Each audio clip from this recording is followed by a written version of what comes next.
Ready. Set. What is it Luna says? Ready, set, mark. Or ready, set, go, mark. Oh, I didn't know that. Oh, yeah, it's been a whole thing, and I've been trying to fix it, and I can't. No, Daddy, it's ready, set, go, and then you get to the grass, and you yell mark. I'm so confused about everything happening. On your mark, get set, go. And I'm pretty sure I'm an adult in the last few years before I fully understand, like, you're being told to get on your mark. Like, your mark on the track. Yeah. Get on your mark. Yeah. Now get set on your mark. And then go. I didn't understand that until adult years. I didn't run track either. You clearly weren't, yeah. Yeah, wasn't a runner. Right. Yeah. This is the Bowls of Life podcast. Something like that. Copcast. This is the Bowls of Life podcast. I'm Tyler. And I'm Virginia. As we've gone through life, we've learned something important. Life is messy. It gets complicated. But we've also learned that we can create tools to help us jump into the mess of life and make an adventure of it. Welcome to our messy adventures of faith, family, and food. Welcome. Hey, everybody. What's up? Y'all just learned about Mark, Set, Go, because I'm pretty sure I'm going to leave that in there. Yeah. Yeah. As you do. As I do. Editing is annoying. No, I just leave those things in there to be funny. Yeah. It's not, because, yeah. I'm sure there's somebody out there that's like, okay, come on now. No, it's the joy of the odd, awkward moments, you know? Yeah. Yeah. Speaking of odd, awkward moments, we have been recording all out of order, and it has my brain all messed up. Yeah. Yeah. The thing that has me messed up is like, because we're about 3 weeks ahead. Yes. I'll forget. Actually, that messes me up in a lot of ways. Sure, yes. But obviously, I don't know which ones. I listen to them, but like I don't know which ones aired when. What's coming. Yeah. And then it's like, oh yeah, like we were just talking about that. But wait, that was like 3 weeks ago. Or like we were just talking about that and nobody's going to hear it for another 3 more weeks. Yeah. That sort of thing. Yeah. Yeah. Like I'm really tempted to say, okay, we finished Habits of the Household.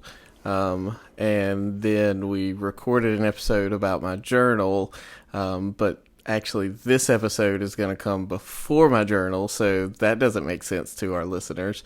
But also we've already filmed or recorded whatever, the gift list one before this one, and it actually went out before Habits of the Household finished, and so there are things on these banter moments that we're talking about out of order. Like literally, I think the journal one is when we are going to reference something that happened as a part of Habits of the Household that I'm not going to spoil in this moment. But we have already had this conversation, but our listeners who are listening right now have not heard it and have no context for what we're talking about. Gosh. Okay. Gosh, it's confusing. Yeah, Gosh. so if you ever feel confused, we are too. Don't worry about it. Welcome in. Yeah. Hey, it's the holidays and people eat food. Wait, did you know that you're not ready? Okay. Oh. Go. Did you know that it's World Diabetes Day? Like today in our time? Today in our time, November. I had zero idea of that. November 14th. Okay. So just FYI. World Diabetes Day. World Diabetes Day. So what do you do to celebrate I don't World? know. Oh, you didn't It's celebrate. just awareness. Okay. Well, I mean, I was genuinely asking. I wasn't Yeah. being funny. Like, what do you do? What do the powers of diabetes want? I don't know, but do? the posts are like, "Hey, we have diabetes." Yeah. Got it. I don't know. Is it? Yeah, is it like the Mormon Church of their early 2000s slogans were like, "I'm a Mormon, but I'm normal too." Basically, it was all of their ad campaigns. Yeah, maybe so. Yeah, is that what you do on World Diabetes Day? I've got diabetes, but I'm normal too. Yeah. Yeah. Maybe. Okay. Probably. Yeah. But also to just like remind people like what Still we deal fighting with. for a cure. What was it? Oh yeah, fighting for a cure. Yeah. JDRF. Yeah, that one. JDRF. What's that stand for? Juvenile Diabetes Research Foundation. Let's go. I knew you'd be able to say that. Which quickly. is not. They don't call it juvenile diabetes anymore, so they'll have to eventually change their name. Nah. I honestly, I wondered that. You and I got the chance to go to 3 of those, 2 of them. 2. Yeah, they're big gala, Yeah. however you prefer to say that word. I say Yeah. gala apples. Yeah, you say gala apples, but it's a gala. It's a gala. A gala. A gala. You just said a third gala.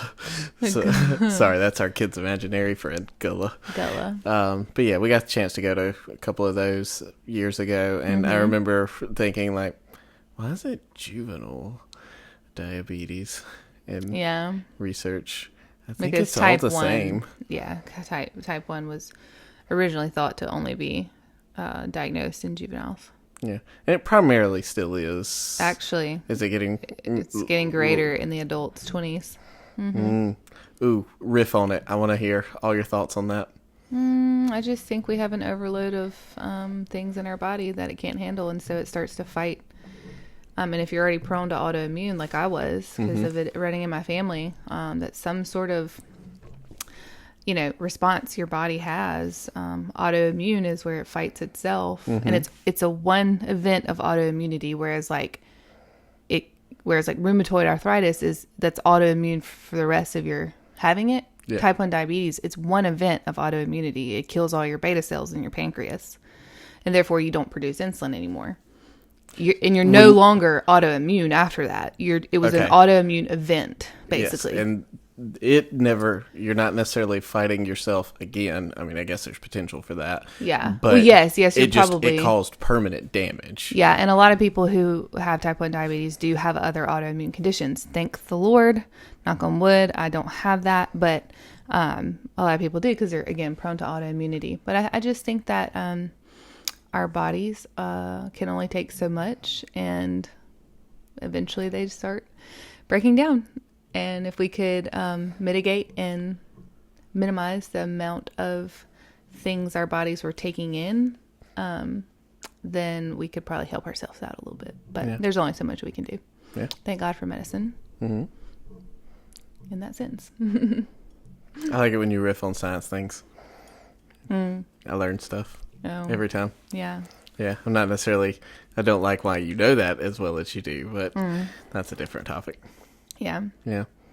But yeah, so you mentioned the holidays. The holidays segue. I like a good segue. I've never ridden on a Segway. You're all about segues. Yes. You talk about them often. They're important. Segue. We're talking about holidays. Hey. How you doing? That was just for you. I enjoy these moments in this podcast where you're slightly annoyed with me, but you're trying to not be because we're on the microphone. It's fine. So the holidays. Yeah, in the holidays, people eat food. I don't know if you guys knew that. And typically, there's lots of foods, and typically many of them, not all of them, but many of them are good food choices. And by good food, I mean tasty. Yeah. And there's lots of tasty food choices at the holidays. Yeah, define your words, please, Tyler. Yeah. We'll talk about that later. Yes, and I'm here for that. But here's something that also happens. There's a lot of shame around food that is felt, especially in the holiday season, or jokingly said in like haha ways that aren't really haha. Neither the person who received your haha words or more than likely the person who even said the haha words actually feels that way about said food, but it's just, self-deprecating, that kind of stuff. So, because we have a resident dietitian on hand, we thought we would talk to her and be like, hey, how can we remove some of, maybe not all of, but some of the shame around eating in the holiday season? You are our resident, in case you didn't know. 2 things. One, I want to say, and second, I want to ask you a question. Oh, yes. So the first thing is, as you were talking about people making jokes and that sort of thing, tying this back to it being World Diabetes Day. This is just a formal PSA. And don't worry, I don't take these things personally. Often. But I take it personal for other people. Mm-hmm.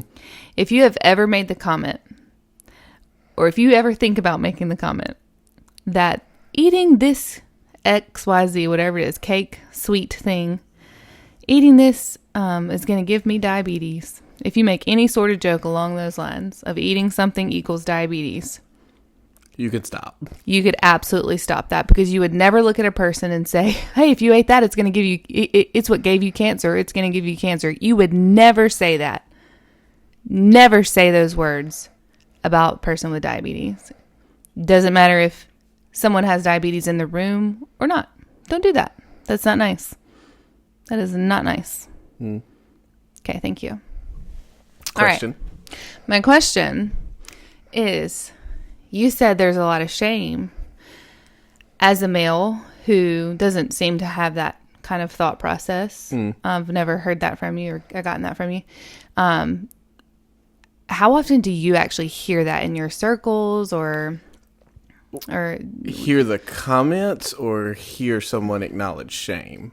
What do you mean? What do I hear? Do you hear that shame people talking about, or those comments about like self-deprecating comments about food and body? I don't hear people saying I feel shame in like overt ways. Like, they're not outright saying that. They're not saying, yeah, a little self-deprecation, haha, nothing like that.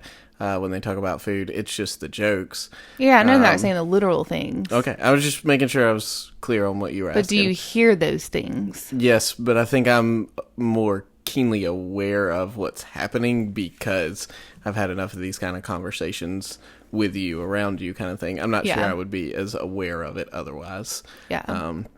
But yeah, no, there are times where I have to catch myself, because I've listened to you and have come to agree with you, where I have to catch myself when dudes are making jokes about food and things of like, hey, they're probably fine, and they're probably just making a joke that seems funny in their head, and move on about it and just kind of let them go. But every now and then I catch myself going, hey, or you could just, enjoy the food you eat and not shame yourself that way. Or, yeah. I don't use the word shame, and not talk about yourself that way. Yeah, I love that you. Yeah, I have to catch myself. I was like, it's fine, it's fine. Yeah. They probably don't mean it the way they're saying it. Well, you say that, but then like, I don't know, and especially males, we pretend like they don't have disordered patterns of thinking. I was going to say, like, I've got a friend who does. Yeah. Body image problems, and comments like that come out might actually be like the tip of the iceberg of something they may really be feeling on the inside, and they're just laughing about it so that it doesn't feel real to them. Yeah. But I was just curious, because I know like it's a little bit different in female circles. Yeah. For sure. Yeah. No, I've had enough conversations as I get older to recognize it in guys more and more. Maybe not eating disorders per se, but some disordered thoughts about food, those kind of things, and have become more aware of like, hey, do you see the circle you're in and the thing you're saying and the way that may be affecting some of the people in the circle? Yeah. Well, that's like this example, like somebody saying like calling themselves a pig because they finished their plate when 2 to 3 other people at the table finished their plate. Yeah. Like, I've been at that table, and that was like, like, again, I'm not personally taking it like that's an offensive thing to say. Yeah, absolutely. But it's because that's how they feel about themselves. They just don't realize how it could sound to like another person, and they don't mean to be, not meaning to be rude. But yeah, it's just like, you don't realize how that sounds.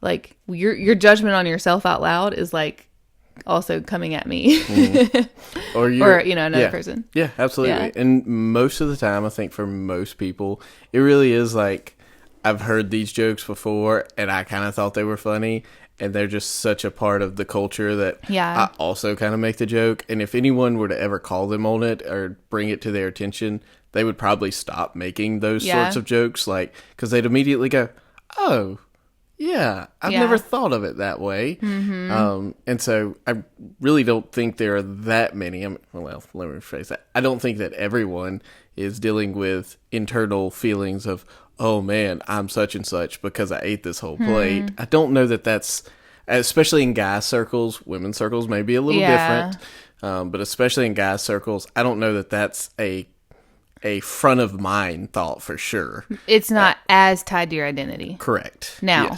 semantics. Yeah. You could say it's just semantics. It's just, we're just making a joke. We're just saying that.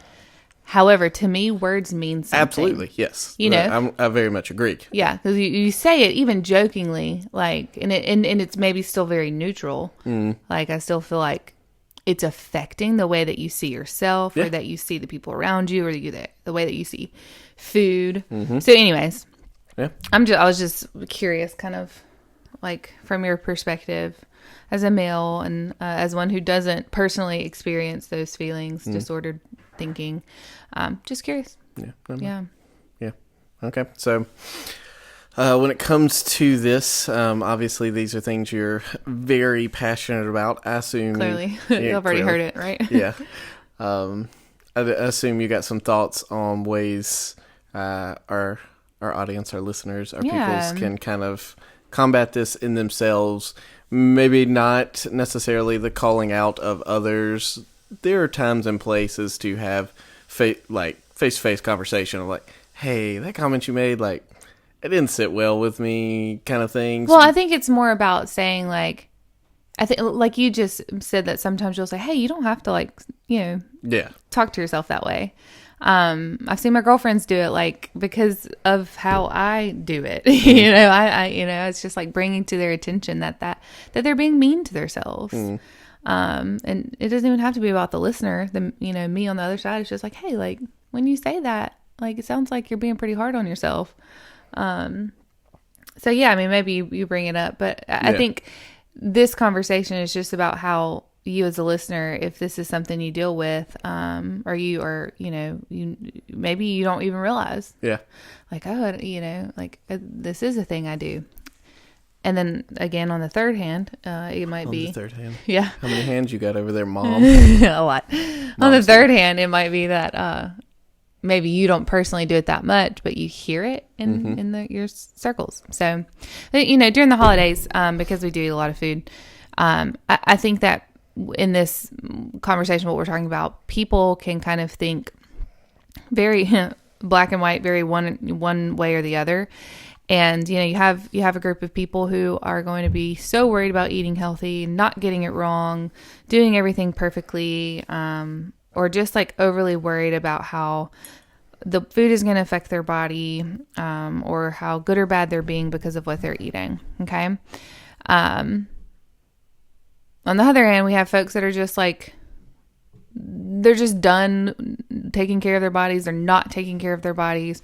They're all about indulging in what's in front of them and whatever they are desiring. Or maybe it's like a throw in the towel kind of thing because it's the end of the year. It's the holidays, what have you. Yeah. I'll go to the gym in January. Right. Yeah. Right. And our culture just kind of has this problem of connecting what we eat to our morality.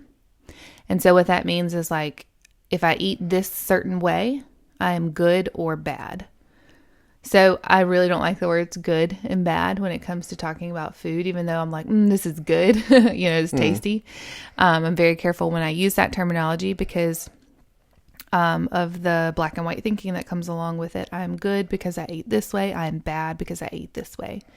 And when we talk like that, I'm going to bring children into it as well. Our children hear that and they are still very black and white thinkers. Mm-hmm. And so they then start to think, oh, I'm only good if I do it this way. I'm only bad if I do it. I'm bad if I do it this way. So our culture has this morality thing going on. I think also during the holidays, or just in general, like it's indulgence and retribution. Like we're indulging or we're punishing ourselves. It's this back and forth of giving in, indulging, eating whatever you want, eating too much or too little or whatever. And then like the retribution of it is punishing yourself, over exercising for it, beating yourself up, restricting the next day. And I'm going to use terms that are going to be like, oh, Virginia, we don't have eating disorders here. No, but it's very eating disorder like. And so, it's what we would call the behaviors. And so again, I'm not saying you have eating disorder. I'm not saying that, but I'm just saying like, these are things that our culture has normalized and has made it like, okay, like it's okay for us to be this way when really it's very detrimental for our mental health and our physical health because it affects that too. All right. So give me some of the secret sauces you got here on how I can I can, for me, I can't affect the people around me. Let's not worry about them right now. We're not worried about talking to them about what they said. Just for me, how can I prepare myself to enjoy the tasty foods of Thanksgiving and Christmas and whatever other holiday things you got going on. Prepare me for how to do this. I'm going to break it down in like 5 principles, and these are principles that like I talk to my clients about. So this is something that I say over and over again. Yeah. But here's the secret: it's not about what you're eating; it's about how you're thinking about it. And that's going to make sense as I go. But just know that I'm not about to give you a list of things that you should and shouldn't eat, and that's what's going to make you shame-free. Because the shame doesn't come from what you eat. It comes from how you're thinking about things. It comes from inside. Okay? So the first thing, honor the traditions. Okay? What are the holidays for? Thanksgiving. Eating food. I mean, being thankful. Sorry. I mean, it is. Yeah. No. It's about the tradition of eating a meal with the people you love, coming around the table, and hopefully there's some Thanksgiving. My mom's dressing. Yes, so good. But hopefully there's some Thanksgiving in all of that. You're being grateful. Sometimes, not always. But you're enjoying time with your family. And what's Christmas? Also eating food and getting presents. Orange Joyous. Oh, your mom's Orange Joyous. Let's go. You have started randomly making that at points this year, and it's because it's yummy. I support it. Yes, no. What I mean randomly, it's just like it's not a thing we had done, and now you just occasionally show up and there's Orange Joyous, and I'm like, okay, so let's go. But anyways, what is Christmas all about? Man, enjoying family and food and presents and Jesus. Come on, Pastor. It's a whole rabbit trail conversation. Yeah. Well, anyways, yes, it's about family and food again is the center of it, but not the center of it, but it's the center of the gatherings of the table. But all about Jesus' first coming as a baby to save us all, and so that's what the real reason for the season. The reason for the season. I'm gonna keep the Christ in Christmas. Right. So when you're so focused on what you're eating and how it's affecting your body as far as like vanity goes, I don't mean like obviously a person with diabetes, like I literally have to think about how this food affects my body and take medicine for it. That's not what I'm referring to. Or if you have a food allergy or intolerances, or inflammation, that's not what I'm talking about. But when we're so focused on, and I mean, there are ways to handle those things in a peaceful way too, but when we're so focused on like getting it right, getting it perfect. Is this going to make me bigger? Right. Yeah. That's really the question behind the question. Then like or on the other hand, like if we're just throwing the towel in and all you're doing is thinking about your fleshly desires and, like whatever the fleshly desire is, the perfect body, the perfect way of eating, showing that you're perfect at this, or just indulging in the yummy food, your mind is focused on that and not the reason for the gatherings. It's not focused on your family. It's not focused on Thanksgiving. It's not focused on Jesus. And so my advice is to honor the holidays, honor the traditions for what they're there for. Look up from yourself. Enjoy the holidays for what they're supposed to be about. Enjoy time with your family. Enjoy the favorite pound cake that your granny makes at every family occasion, because one day you may not get to enjoy the cake anymore. Or more importantly, you may not get to enjoy her presence anymore. And so look up from yourself, look up from the table, and look at the people across from you and enjoy it. Find joy in that. And stop focusing on what's on your plate and how it's affecting your pant size so much. That's good. You weren't prepared to answer this question. How do you think we go from focusing as heavily at a Thanksgiving or a Christmas on the food that's in front of us and how tasty it is, and more on the people around us? How about do we go that? Yeah. Do that? How do we go about that? Yeah. Some of the other principles will get us there. Okay. I think so. Wait for those. Secondly, it is a practice. Like, it is something that you have to consciously make an effort to change your thoughts, renew your thoughts. What's the Bible verse in Romans? 12:1. Yeah, 1 and 2. Yeah. Mm-hmm. Quote it for me, please. Do not be conformed to the patterns of this world, but be renewed or be transformed by the renewing of your mind. Yeah. Thank you. Sorry, I could not make that come to my brain immediately, but it takes practice to do that, and you really do. It's a conscious effort of changing your thoughts. And thirdly, that's a whole other podcast. Yes. If I'm really honest with you, because there's some other factors at play that we would probably have to approach, but like literally at the gathering, I want you to look at yourself, put your hand on your heart, and say, I'm going to be okay. I can enjoy this family meal. And just look up. Like, literally look up off the plate and engage in conversation with another person and ask them about their day, ask them about their year, ask them about their plans for Christmas or whatever's coming next. And don't focus on yourself at that point. That's good. Now there comes a time where we'll listen to our body, and that will come. There's going to come a time where we're going to listen to our body when it comes to our emotions. And so number 2 principle is to check your emotions. Where are you at emotionally? So you're probably stressed because it's the holidays. But more than likely you're probably very sensitive, or you're higher emotions, higher, stress during the holidays. And even if that's not you, it could be that the food is stressing you out. Yeah. You might be stressed about the holidays, but you're stressed about the food. So regardless, if you're noticing that something's going on emotionally, then, you've got to do something to nurture those emotions without using food. Okay. So when you're in a higher stress state, you might be more likely, you might be emotionally driven to eat or restrict, to be in control. I'm in control of what I'm eating, or I'm going to eat to make these feelings go away. You're not nurturing your emotions when you do that. You're just putting a Band-Aid over a deeper problem.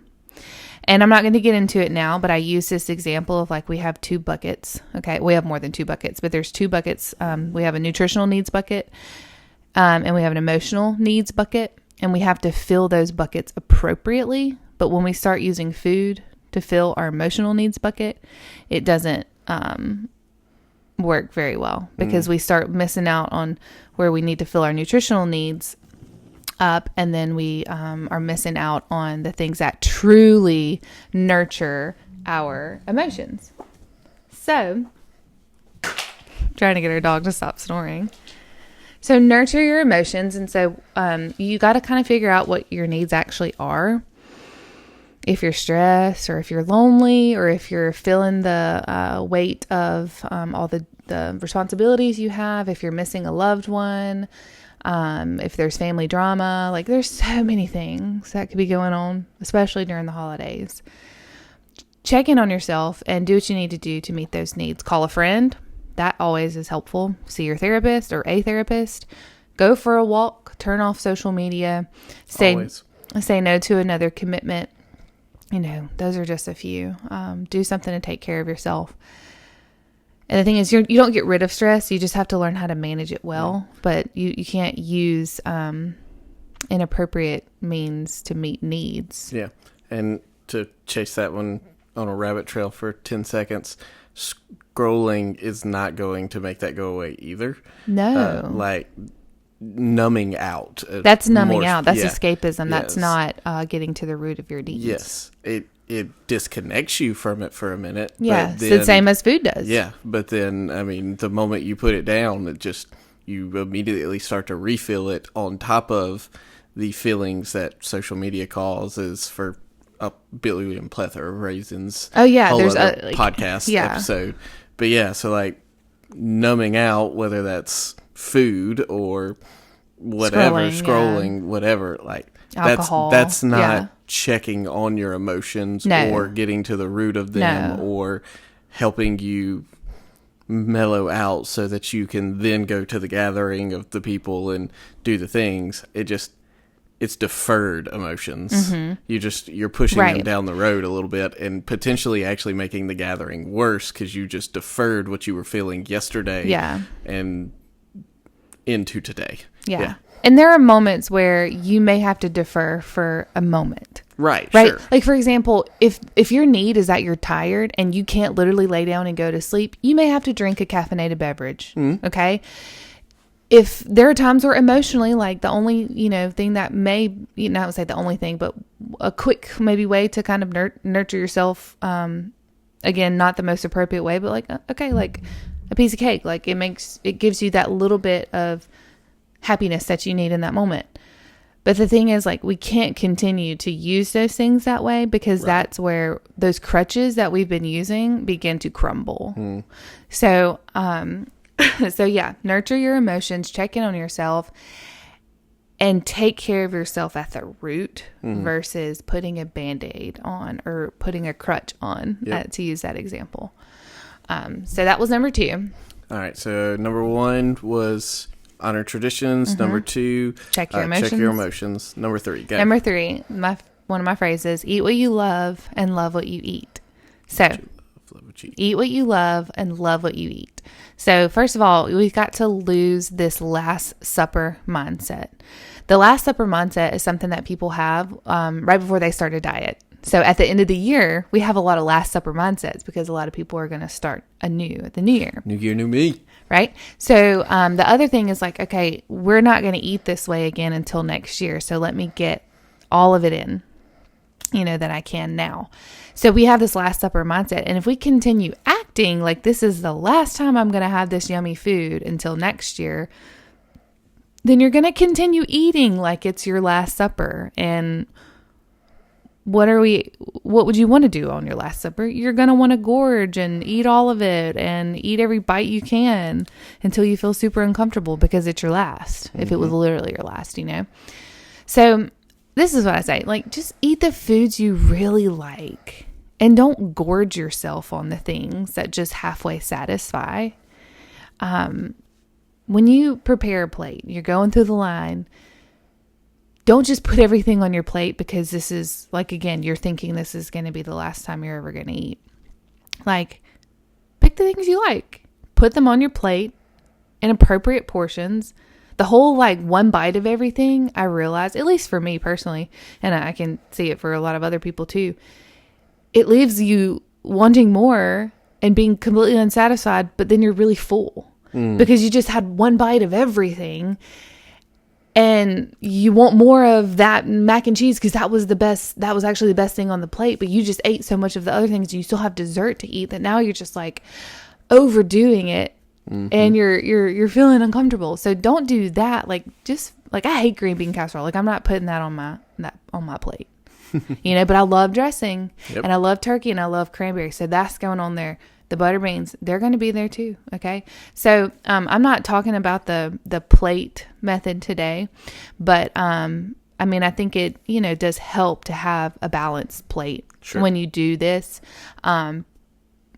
Have some protein on there, have some vegetables if you like them. Again, don't eat something you don't like, but, balance it out too, so that it doesn't feel like you're only eating one type of food. Yeah. But so be choosy when you put your foods on your plate and in your mouth. And the news flash is you're in charge of your body. The food is not in charge of you. You're in charge of your body. You're in charge of your emotions. And so you can make the choice to do something that actually brings you joy versus bringing you lots of stress and uncomfortable, feelings. And then, if you think, okay, gosh, I'm probably going to go way off here. Nope, go. They always say like, oh, unbutton your pants, whatever, after you have a big meal, or wear your stretchy pants. Yep. That's because when we wear tight clothes, it feels uncomfortable.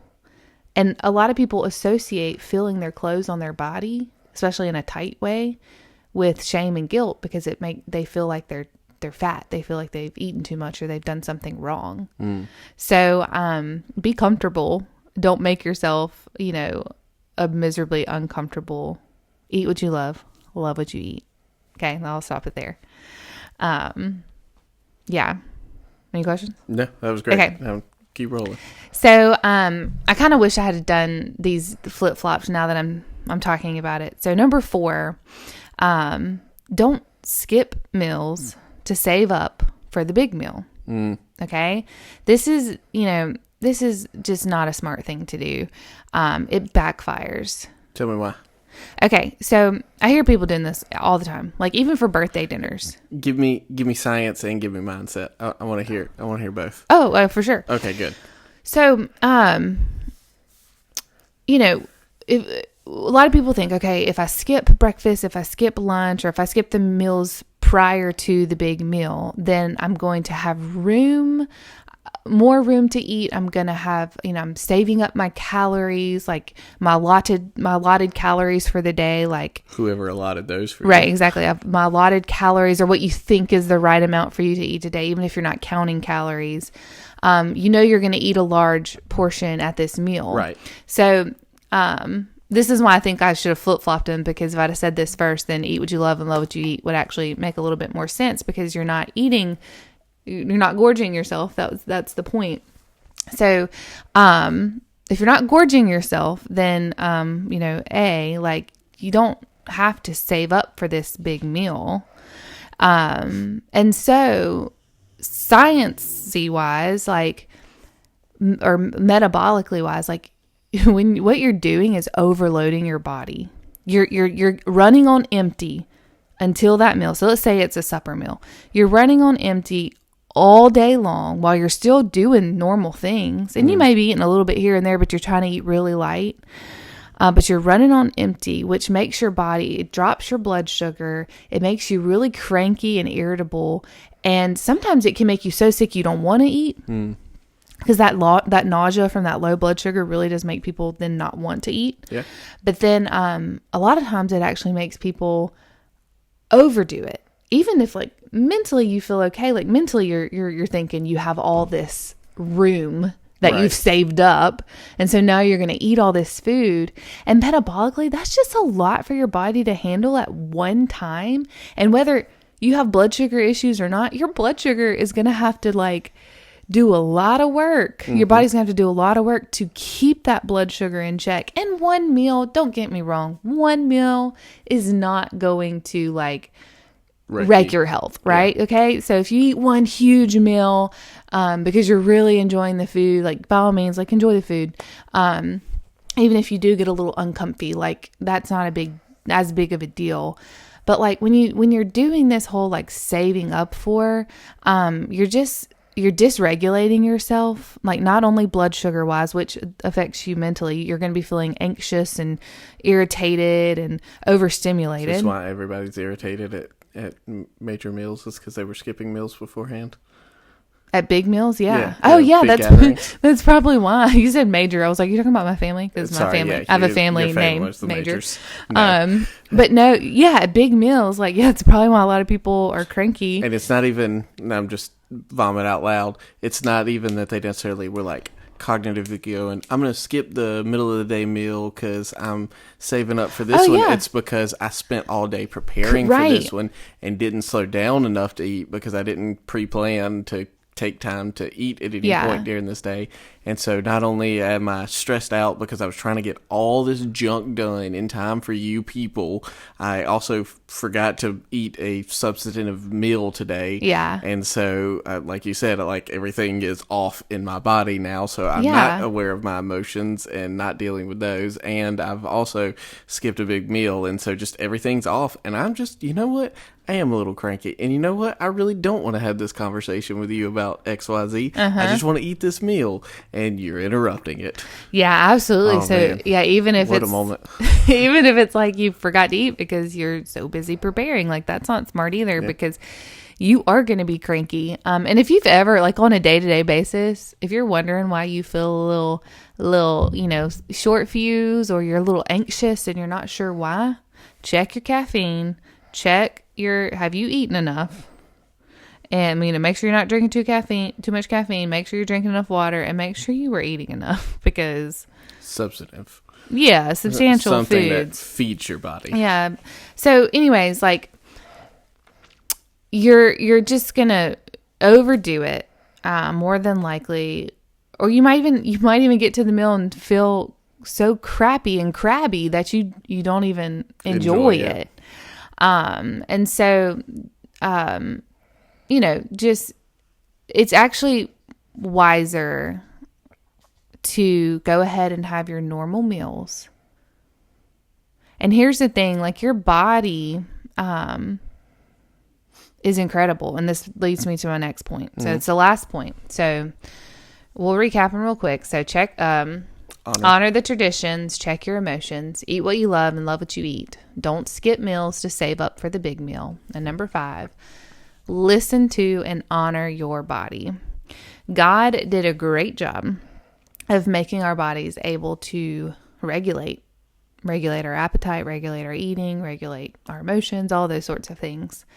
And now, of course, as we go about our life, we have medication, stress, disordered eating patterns, trauma, anxiety, all those sorts of things that will mess with that system, that feedback system that helps us regulate our appetite.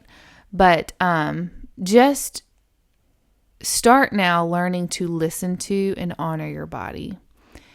And your body will talk to you well when it is fed well. Okay. And what I mean by that is you feed it consistently. You don't go too long without eating. And yes, you eat balanced meals so that you're not eating too little of something or too much of something else.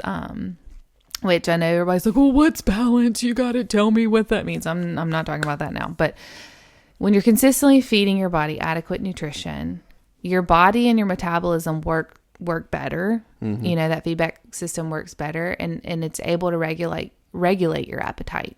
So this would look like, your hunger and fullness cues, which again, I know a lot of things affect those cues, but and you know what your cues are. Like I said earlier, like if you're feeling a little anxious, it could be that you're hungry, your blood sugar's dropping, and you're anxious, because your body needs food.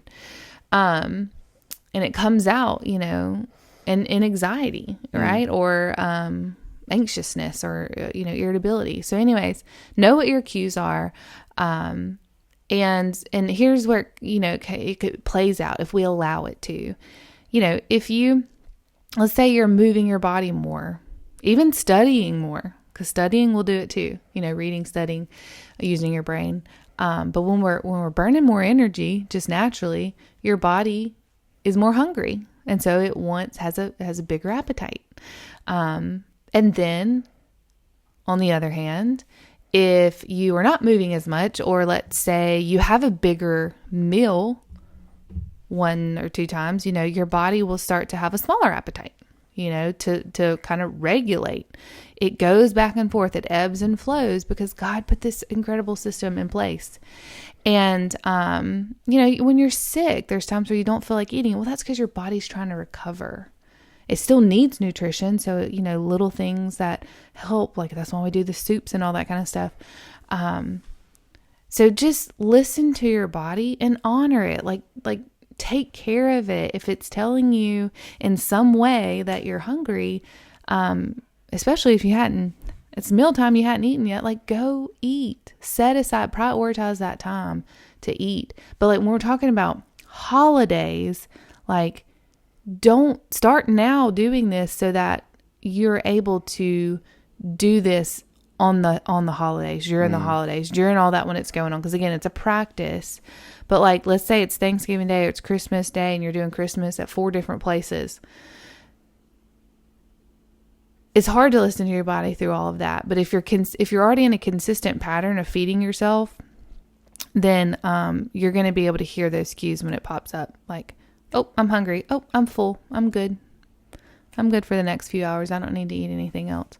I'm feeling a little low energy. Let me get a snack so that, when it comes time for the big meal this evening, I won't be cranky when I have to go deal with my in-laws or something. I love my in-laws, so that's not me.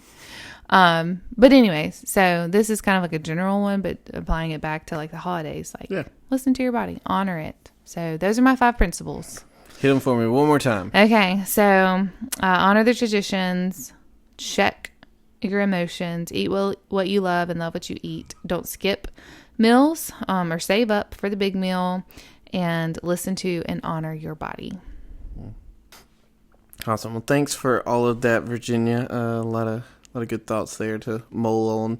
I think my biggest takeaway is that leading into the holidays isn't about doing all of these things perfectly on the holiday, but it's actually about practicing things beforehand. Because it turns out you tend to do better when you practice things in the normal moments of life. When the stressful ones come up, you have those normal, already inbuilt routines to rely on. Yep. Gosh, if only there were a podcast that talked about that more than just about anything else. Right. Thanks. How about this? Since we're eating shame-free, what's your shame-free recipe for the day? So the recipe that I want to share tonight, I haven't shared the buffalo chicken recipe, right? I don't think so, no. Okay. I was like, let me check real quick. So we like to do buffalo chicken dip, right? Tyler makes it buffalo chicken dip, cream cheese, just how you make buffalo chicken dip. If you don't know, look it up. Okay. That's not how this section normally goes. Okay, well, I guess I do have to show. Yes. That's not the, that's not the, okay. Give it to us and then give us the add-ons. Okay, so you have... All right, so you got canned chicken. Or just cooked shredded chicken. Cooked shredded chicken. The canned chicken's typically the easiest. You can grab 2 cans of it. You grab whole bag of already shredded sharp cheddar cheese. You grab buffalo sauce. You grab cream cheese. And you grab ranch. Some people use a lot of ranch. Some people use a little ranch. And some people will add blue cheese crumbles as well. So good. I'm here for that. And literally just dump it all in a pot, not a pot, dump it all in a dish. Mix it all together real well. Stick it in the oven, probably at 350. I mean, it doesn't matter the exact temp, because what you're looking for is for it to get just a little bubbly to let you know everything's cooked together in there. Pull that stuff out and eat it. It's delicious. Okay, so Tyler loves that recipe. That's why he can share it from memory, because he makes it. But yes. The reason why I wasn't so worried about sharing that was because it's the concept of this recipe that I want to share. Okay. And it's like the charcuterie board or... Charcuterie. Spell it. I'm just kidding. CHARCUTERIE. Oh, okay. Well, that was really impressive. Yeah, I'm a really good speller. Yeah, I believe somebody's going to be like, you spelled it wrong. I hope so. But... anyways, it's the concept. And so we do the buffalo chicken dip in the middle. We have this really cool, like, red tray. It's like a chip dip. It's a chip dip tray. Yeah. So on the outside of the dip, we do, like, celery, carrots, Ritz crackers. We do the special Ritz crackers, like the Ritz chips. The chips, yeah. With the different flavors they have. We'll do fruits like blueberries, apples. Apples dipped in buffalo chicken dip is really good. Yeah. If you did not know that. Surprisingly, like, you can, whatever. And Gala apples. The celery, you can throw that aside. I don't need the celery. But I am all in on those apples, man. And the blueberries, too, are surprisingly... I don't know if I necessarily fully get a lot of... You know, you kind of dip it in there. Yeah, and we don't always flavor. Like the other... It's just like to have, like, all these different things to choose from. And so also the kids love... And we typically do, like, hummus for the kids because they really like hummus. But it's the concept that I'm sharing here. Obviously, buffalo chicken dip's a good one to do. The concept is that you just have... proteins, grains, carbohydrate foods, fruits and vegetables, and then something like to bring it all together, like the dip, which, you know, is kind of the thing there. And it's just so easy and it's so fun and the kids love it. Like, it's something about it that just makes it really exciting. I will say this though, as a forewarning, it kind of sometimes makes you not know like if you've had enough or not, Yep. because you're kind of munching. Yes. So just make sure that you're kind of plating out your food and getting enough rather than just like mindlessly grazing on it, because Yeah. you might walk away and be like, oh, I'm really not that full. Or on the other hand, you may do too much depending on if you're sharing or not Yeah. with other people. So Yeah. just keep that in mind. You want to make sure you I'm eat. here for putting the dip on my plate. One, it's just easier than trying to reach Yeah. over to that thing, but also then I'm not having to double dip with these kids Yeah. who are double dipping. I'm not double dipping, but they are. Right. So yeah. put it on your own plate. It's good. But yeah, so that's the quick and easy recipe concept, I guess, but also recipe. Super fun. And hey, we're going to have some more nutrition stuff to come. Yes. We don't normally turn our topic that way, but That's where we're going to go the couple of episodes following this. I think there's the journal episode will be next, and then we'll come back around to food for at least 3-4 episodes, possibly. We'll see exactly how many happen. yeah, Yeah. awesome. So thanks for joining us. Let us know what you think. And Today, I would recommend, because we just talked about it and you may have missed an episode or any of the things, because we dropped an extra one in the middle of a week. So here's what we would recommend. Head to our website, Nope, I'm not the Exchange. I'm so used to saying that, I'd No, probably it's say it Bowls more. The Bowls of Life. It's not even a the. It's www.bowlsoflife.com. There you go. On there, you're going to find recipes that Virginia has started uploading, which does mean I need to now start going back, figure out when you said what, and link those on said episodes. We'll get there eventually. Oh, okay, never mind. Eventually, one day. We'll get those linked. Anyway, recipes are on there. Also, our gift list recommendations, things for you to buy, make yourself or others, whoever needs what for Christmas and all those fun things. Some of them that are things are in our household. Man, words are hard sometimes. Yeah. Anyway, you can find all that and way more at bowlsoflife.com. Thanks for hanging out with us on this podcasting journey and joining us in our messy adventures in faith, family, and food. nailed it. See you guys. Bye.